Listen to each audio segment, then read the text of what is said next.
The gates of Fort Bragg closed behind Private Ava Collins, with a heavy metallic thud that echoed like a final decision. There was no turning back now. Inside, the base didn't feel like a place. It felt like a test that never ended. Everything was designed to watch you, measure you, and eventually break you if you weren't built right. Ava stood in formation with 32 recruits, all wearing the same uniform, all pretending they weren't nervous. But she could see it. The tight jaws, the restless fingers, the shallow breathing. Fear didn't always look like fear. Sometimes it just looked like silence. Day one wasn't training, it was pressure. Sergeant Hayes didn't introduce himself politely. He didn't need to. He walked in front of the line like someone who already owned every person standing there. "Welcome to hell," he said simply. "If you wanted comfort, you joined the wrong world." A few recruits shifted uncomfortably. Ava didn't. That caught his attention immediately. Hayes stopped in front of her again, just like earlier. "You again," he muttered. "Yes, sir," she replied. He circled her slowly like he was evaluating equipment, not a human being. "You think you're ready for this?" "I don't think, sir," Ava said. "I prepare." A few recruits snickered. Hayes smiled slightly, but it wasn't approval. It was curiosity mixed with irritation. "We'll fix that attitude," he said. Ava didn't respond. That silence would become her signature. And also her problem. The first week, breaking the body. The training didn't escalate. It attacked immediately. 3 hours of physical drills before sunrise, push-ups in mud, carrying weighted packs up steep terrain, crawling under low barbed wire while instructors shouted inches above their heads. No one was spared. But Ava noticed something quickly. They weren't just testing strength. They were testing reactions. Who complained first? Who hesitated under pressure? Who looked for approval instead of instruction? And most importantly, who broke eye contact first?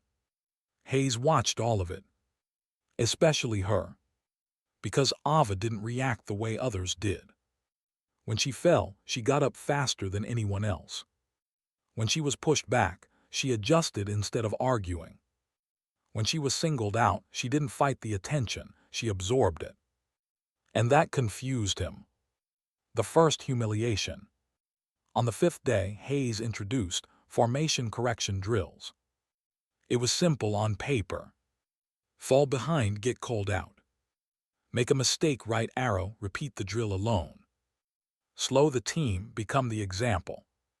And Ava became the example fast. "Collins," Hayes shouted during a timed obstacle run, "stop moving like you're on a picnic." She froze instantly. "Yes, sir." "Start over, alone." A few recruits exchanged looks. It was meant to embarrass her. And it worked on everyone watching. But Ava didn't argue. She walked back to the start line. And did it again. Faster. Cleaner. More precise. When she finished, she didn't look at Hayes. She looked straight ahead. That was worse than failure, because it meant she wasn't emotionally reachable. The squad begins to turn. By the second week, the platoon had already split into invisible groups. Those who followed leaders, those who followed fear, and those who followed nothing at all. Ava didn't belong to any of them. That made her dangerous in the eyes of others. Private Miller made sure everyone knew his opinion. "She's here for a diversity slot," he said one night in the barracks. "That's it." A few laughed. Ava didn't respond. She was tightening her gear straps. Slow, controlled, focused. Miller leaned closer. "Hey, you deaf or just ignoring us?" Ava finally looked up. Not angry. Not defensive. Just steady. "I hear you," she said. "It's just not useful." That simple line hit harder than any insult. Because it didn't fight him. It dismissed him. And nothing irritates people more than being treated like noise. Hayes tightens the pressure. Sergeant Hayes started adjusting the training specifically for her. Extra laps. Extra weight. Extra corrections in front of the squad. It wasn't written in any manual. But everyone noticed. And everyone understood the message. Break her. Or prove she doesn't belong. One afternoon, during weapons handling drills, Hayes walked behind her while she disassembled her rifle. Slow, he said loudly. Ava continued working. Careless, he added. Still no reaction. He leaned closer. Do you even know what you're doing? Ava clicked the final piece into place and spoke without looking up. Yes, sir. Then show me. She disassembled it again. This time faster. Perfect alignment, no hesitation, no wasted motion. A few recruits went silent. Hayes didn't speak for a moment. Then he muttered, lucky timing. Ava simply said, it's repetition, sir. That was the first time something flickered in Hayes' expression. Not anger. Concern. The mental war begins. Physical exhaustion was expected. But the real training started when sleep deprivation was introduced. 4 hours of rest. Random night alarms. Sudden drills at unpredictable times. Stress was no longer an event. It was constant. And that's when people started to crack. One recruit quit on the spot after collapsing during a midnight run. Another broke down crying during navigation drills. Ava didn't show emotion, but she wasn't unaffected. She just internalized it differently. She counted steps instead of complaining. She tracked patterns instead of reacting. She turned chaos into structure inside her mind. That's what kept her moving. Not strength. Control. The first real crack in the system.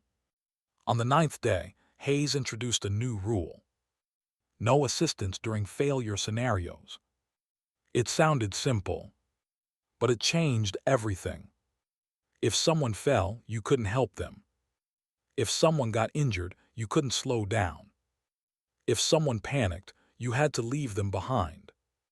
It wasn't just training anymore. It was pressure designed to expose character. During a timed carry exercise, one recruit dropped his gear and froze completely. The squad stopped instinctively. Ava didn't. She looked at him, then at the timer, then made a decision no one expected. She stepped out of formation, not to help him, but to stabilize his gear so the rest of the team wouldn't lose the exercise entirely. Miller snapped, "What are you doing? That's against." "Then fail," Ava said calmly, still adjusting the equipment. "You're breaking rules." Ava stood up, looked him directly in the eyes. Rules don't matter if the mission collapses. That was the first time Miller didn't have a response. Because part of him knew she was right. Even if he hated it. Hayes starts paying closer attention. That night, Hayes reviewed footage from training sessions. He didn't expect anything special. But he kept replaying one moment. Ava adjusting the fallen recruit's gear. Not emotional, not dramatic. Just efficient problem-solving under pressure. He paused the screen. Leaning back in his chair, he muttered, "She's not reacting like the others." That was the problem. Most recruits broke in predictable ways. Fear, ego, panic. But Ava wasn't breaking at all. She was adapting. And adaptation was harder to control than failure. The night before everything changes. On the 12th night, the squad sat in silence after exhausting drills. Rain tapped softly against the barracks windows. Everyone was too tired to talk. Except Miller. He stood up suddenly. "This is pointless," he said. "We're being set up to fail." No one answered. He pointed toward Ava. "And she thinks she's better than all of us." Ava didn't even look at him. That silence triggered him more than anything else. "Say something," he snapped. Ava finally spoke. "Tomorrow isn't about me," she said. "It's about whether you can follow instructions when nothing makes sense." Miller laughed bitterly. "And what makes you the leader?" Ava paused, then said quietly, "Nothing." That confused everyone. She continued, "That's why it has to be earned every second." The room went quiet. Even Miller didn't respond.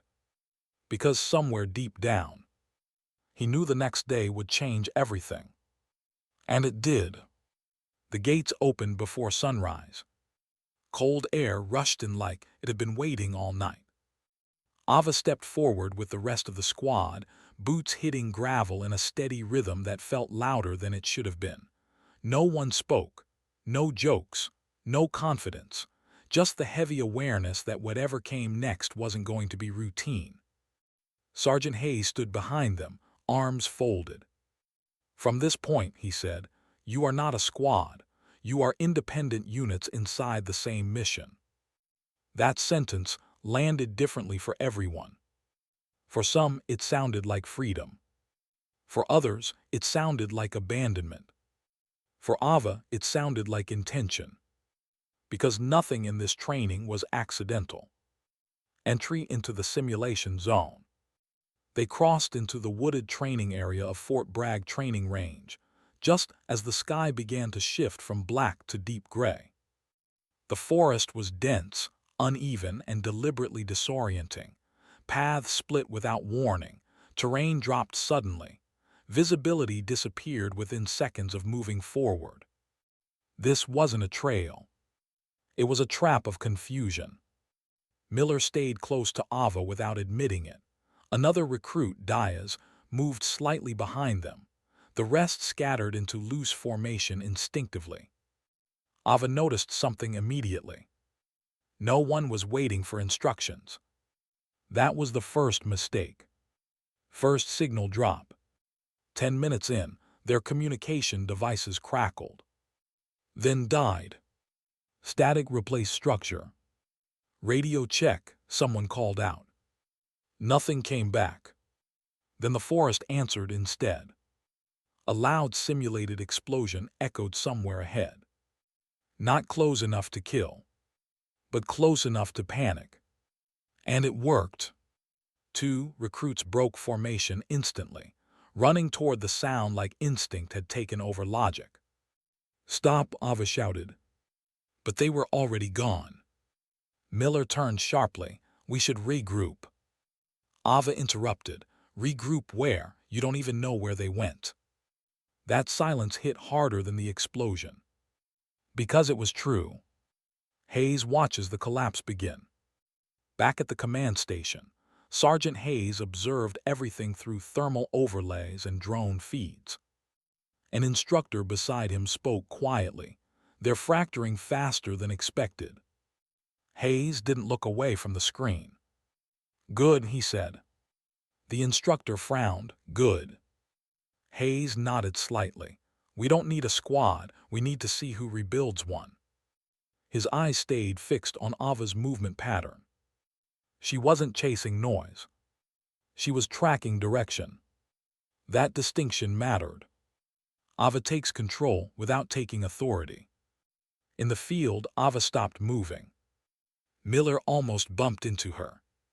"What now?" he asked, frustrated. Ava crouched slightly, scanning the ground. Boot prints, broken branches, directional disturbance in wet soil. "They didn't run randomly," she said. Diaz frowned. "What do you mean?" Ava pointed left. "They were guided." Miller shook his head. "By who?" Ava stood up slowly. "That's what we're about to find out." No one questioned her this time. Not because she was officially in charge, but because she was the only one speaking like the situation had structure. First contact simulation. A sudden burst of blank fire cracked through the trees. Everyone dropped instinctively. Dust kicked up, leaves scattered. Contact, someone yelled from deeper in the forest. But it wasn't real contact. It was layered simulation pressure, designed to force decisions under fear. Miller crawled forward slightly. We can't stay here. Ava grabbed his shoulder. Stay down, she said firmly. Why? Ava didn't answer immediately. She looked through the trees. Waited. Then, a second burst fired, exactly where Miller would have stood. He froze. That silence afterward wasn't fear anymore. It was understanding. The squad splits for real. By midday, separation was unavoidable. 2 recruits had fully broken off. One had gone silent on comms entirely. Another was moving independently in the wrong direction. Ava knew what was happening. This wasn't random failure. It was forced isolation. A test designed to measure who followed instinct and who followed awareness. Miller finally snapped. This is insane. We're wasting time trying to save everyone. Diaz looked between them nervously. Ava responded without raising her voice. No, she said. We're wasting time reacting instead of planning. Miller pointed ahead. Planning for what? We don't even know the objective. Ava paused, then said, That's the point. The first real injury. They found the first injured recruit near a slope.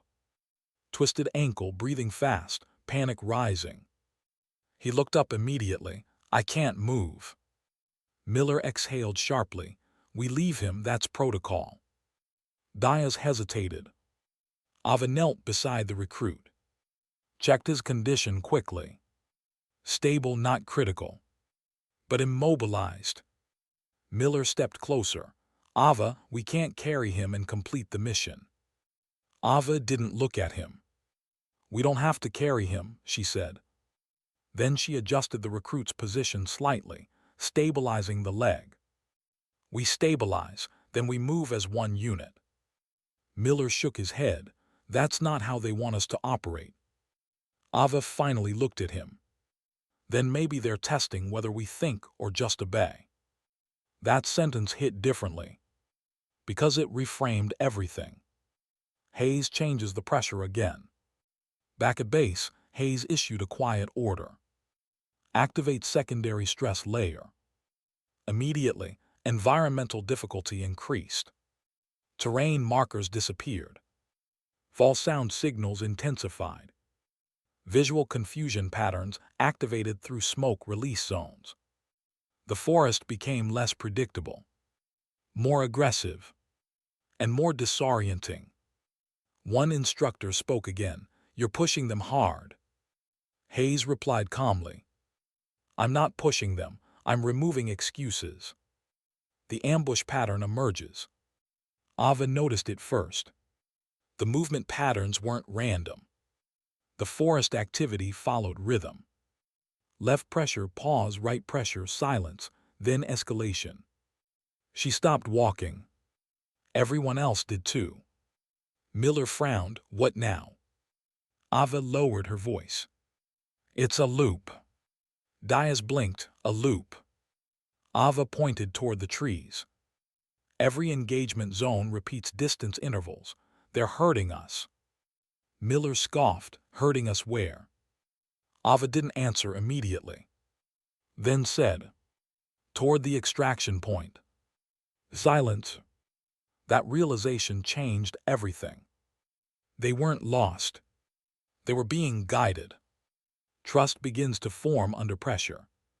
For the first time, Miller didn't argue immediately. He watched her instead. You're sure? He asked.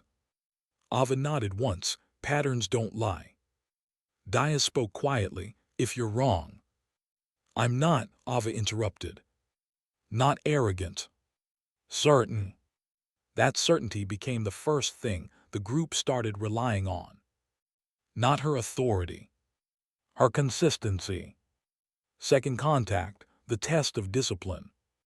Another burst of blank fire. This time closer. A recruit previously separated ran into their path panicking. He shouted, "We're surrounded." Instinctively, Miller reached for cover. But Ava didn't move. She watched the direction of fire, counted seconds, then said sharply, "Don't run." The recruit froze mid-step. "Why?" Ava pointed. "Because if they were surrounding us, the pattern wouldn't be directional. It would be circular." A pause. Then another burst fired, exactly in a predictable line. The recruit slowly lowered himself. Confusion replaced panic. "You saw that?" he whispered. Ava nodded. "I saw the system behind it." Hayes notices the shift. In the command station, Hayes leaned slightly forward. Something had changed. They weren't reacting separately anymore. They were beginning to synchronize. Not because of rank. Because of trust. One instructor muttered, "She's stabilizing them." Hayes replied quietly, "No." A pause. "She's teaching them to stabilize themselves." That distinction mattered more than anything else. Nightfall approaches. By evening, exhaustion returned. Rain began again. The forest darkened faster than expected. Visibility dropped. But morale, strangely, didn't collapse this time. Because they weren't guessing anymore. They were following a structure Ava had built under pressure. Miller walked beside her now, instead of behind. Not officially. Just naturally. "So what's the end goal?" he asked quietly. Ava looked ahead. "Extraction," she said. "And after that?" Ava didn't hesitate. "Then we see who still stands." The siren didn't fade. It grew sharper as the sky turned fully black. Ava stood still for half a second longer than anyone else. Not because she was confused. Because she was confirming something. "This is no longer training phase," she said quietly. Miller looked at her. "Then what is it?" Ava's eyes stayed on the forest ahead. "Final evaluation." That sentence changed the air instantly. Because everyone understood what that meant, even if no one said it aloud. This was the point where mistakes stopped being corrected and started being recorded. Extraction orders arrive. A sudden burst of static came through their broken communication devices. Then a voice crisp controlled. "Phase 3 initiated. Proceed to extraction point Delta." No names. No encouragement. Just direction. Miller exhaled sharply, finally. But Ava didn't move. Diaz noticed, "What's wrong?" Ava lowered her voice. "Extraction orders usually come with coordination details." Miller frowned. "So?" Ava looked at him. "So this is incomplete." Silence followed that. Because she was right. The forest becomes active. The environment shifted again. Smoke vents activated between trees.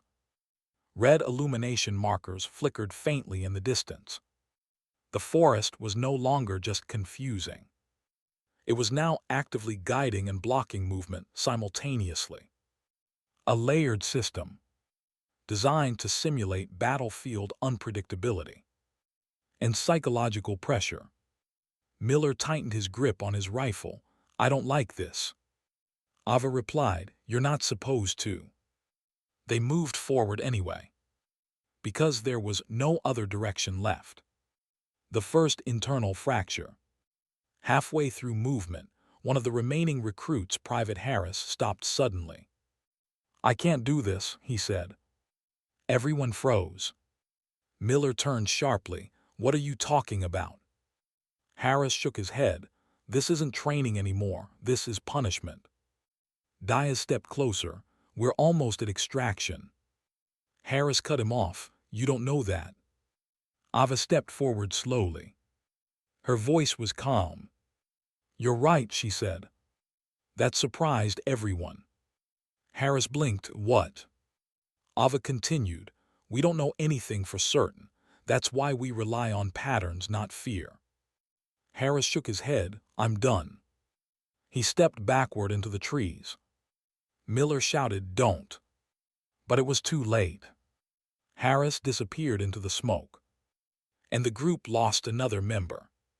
Not physically, but structurally. Ava didn't chase him. She watched the direction he went. Then whispered, "That's not random." Hayes observes the collapse strategy. At command control, Sergeant Hayes watched the feed silently. An instructor spoke beside him. "They're losing cohesion." Hayes nodded slightly. "Yes." The instructor frowned. "Should we stabilize conditions?" Hayes replied, "No." He leaned forward slightly. "Now we see who rebuilds after loss."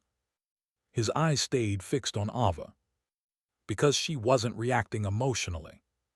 She was recalculating. Ava takes a hard turn. Ava suddenly changed direction. Miller noticed immediately. "That's not toward Delta." Ava didn't slow down. "It is," she said. Diaz frowned. "How do you know?" Ava pointed to faint marker residue on a tree. "Because this is the corrected route." Miller looked confused. "Corrected by who?" Ava didn't answer immediately. "Then, by the system reacting to us."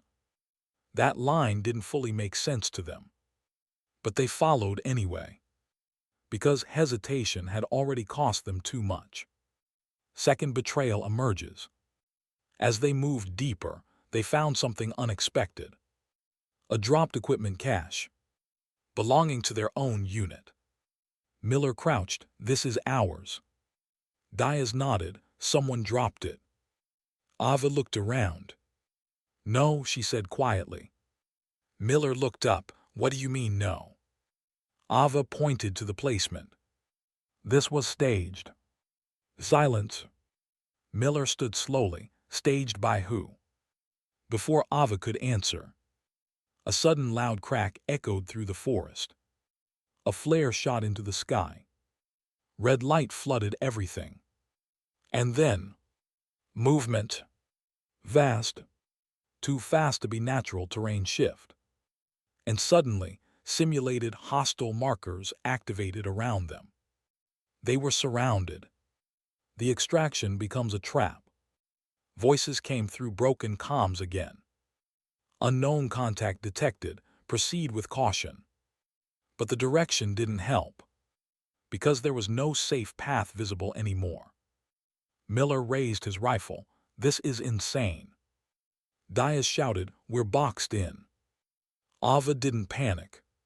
She looked upward instead of forward. Then said, "No." Miller turned to her. "No what?" Ava stepped back slightly. "We're not boxed in." A pause. "We're positioned." That changed everything. Because positioning meant design. Not chaos. The real test begins.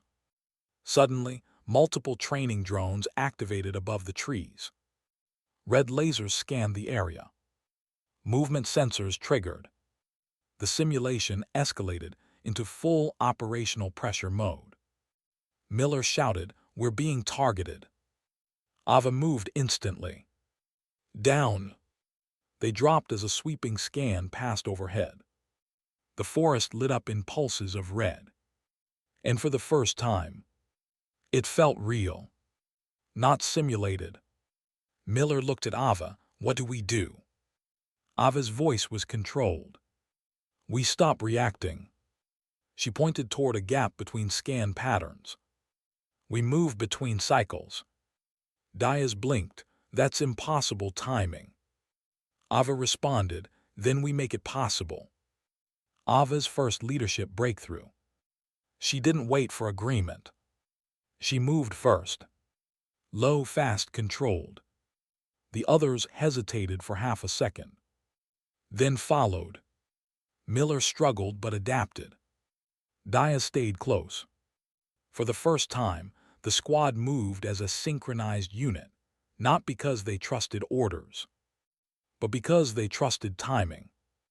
They crossed through scan gaps, barely avoiding detection systems, step by step, until they cleared the active zone. When they stopped, everyone was breathing heavily. Miller looked at her. "You calculated that in your head." Ava nodded once.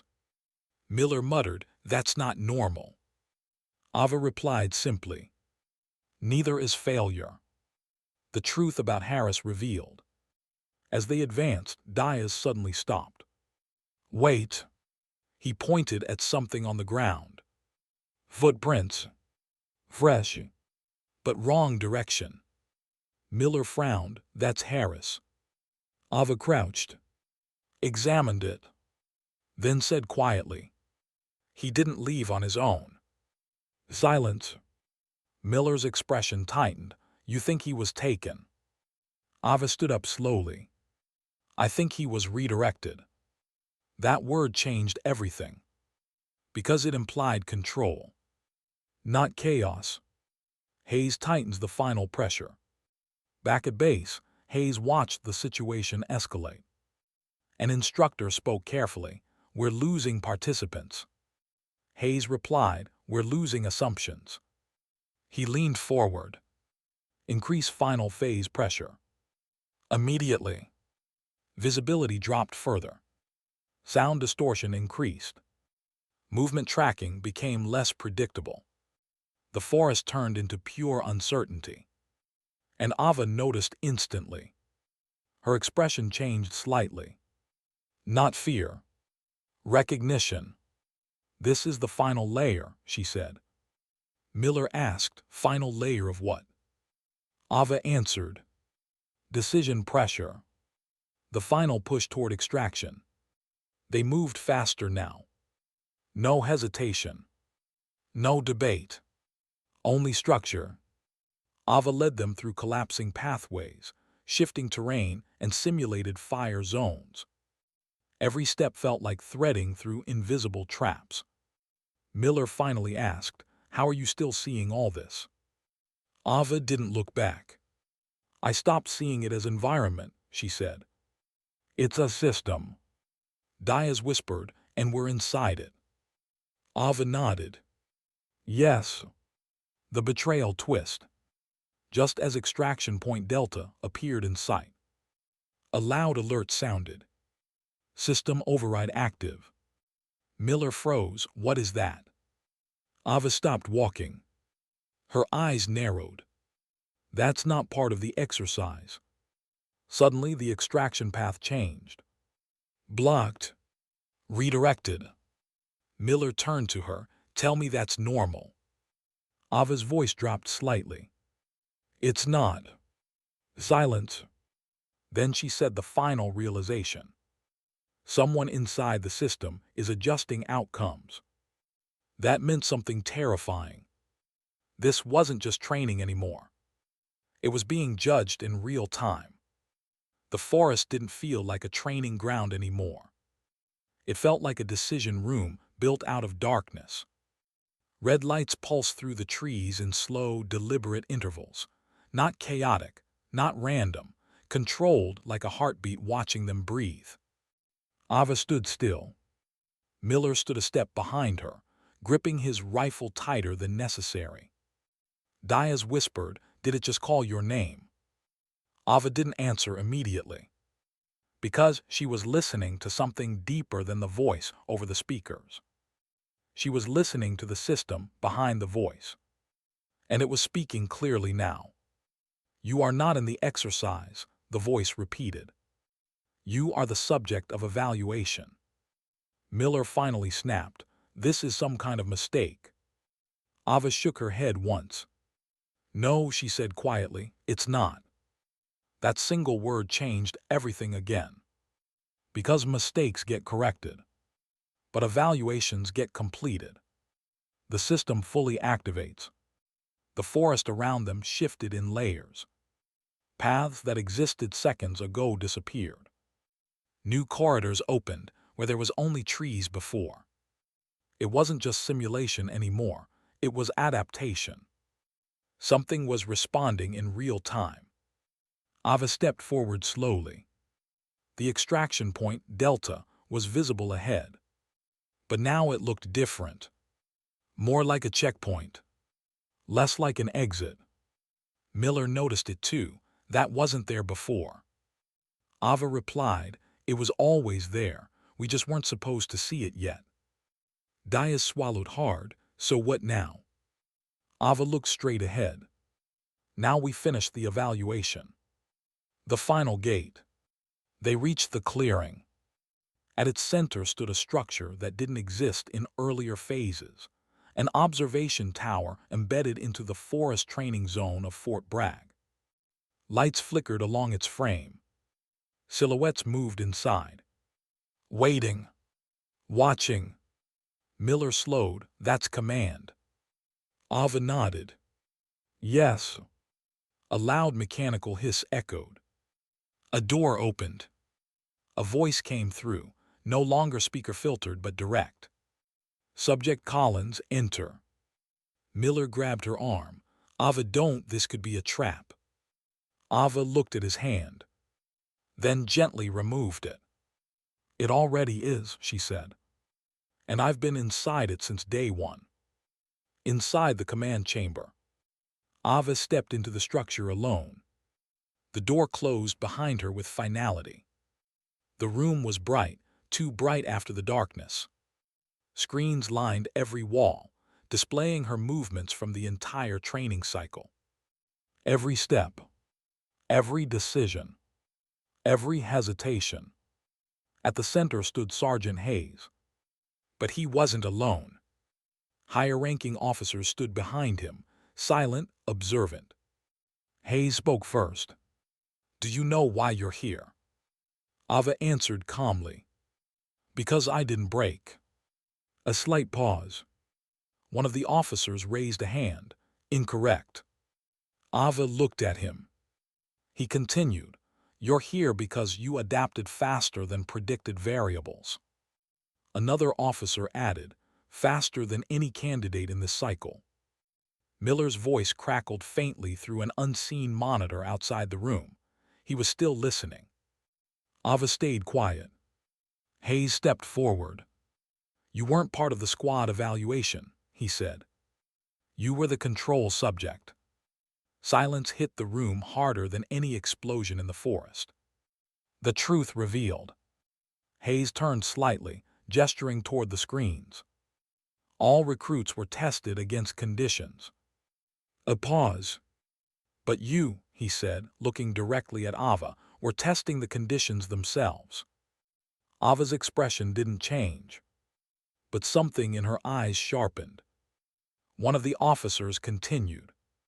We needed to know if a candidate could identify system patterns under psychological pressure.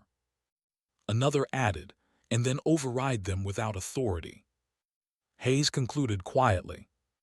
You did both. A long silence followed. Then Ava finally spoke. So the squad. Hayes didn't hesitate. Real recruits, real outcomes, real pressure. A pause. But controlled environment. That meant every humiliation, every isolation, every doubt was intentional. Miller's voice outside the room went quiet. Diaz too. Ava exhaled slowly. Not anger. Understanding.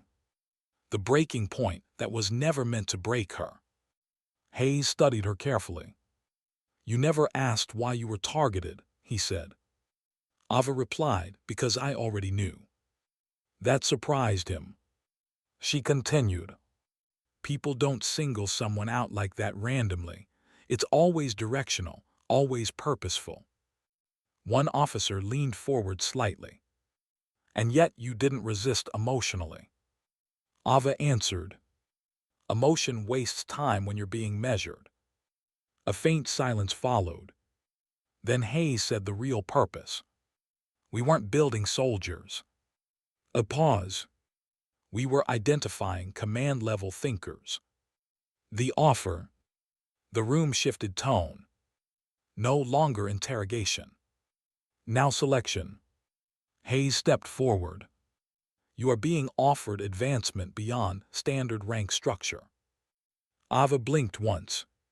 He continued. Officer candidate track, accelerated command integration. Another officer added. You will not be assigned to units. You will be assigned to decisions. A pause. That is the highest level of operational responsibility. Miller's voice outside whispered, barely audible. Highest level. Ava looked at Hayes. Not shocked. Not overwhelmed. Just calculating. You designed the entire environment, she said slowly. Hayes nodded. Yes. Ava asked one question. Why me? A long pause filled the room. Then Hayes answered honestly. Because you didn't try to win. You tried to understand. That was the difference.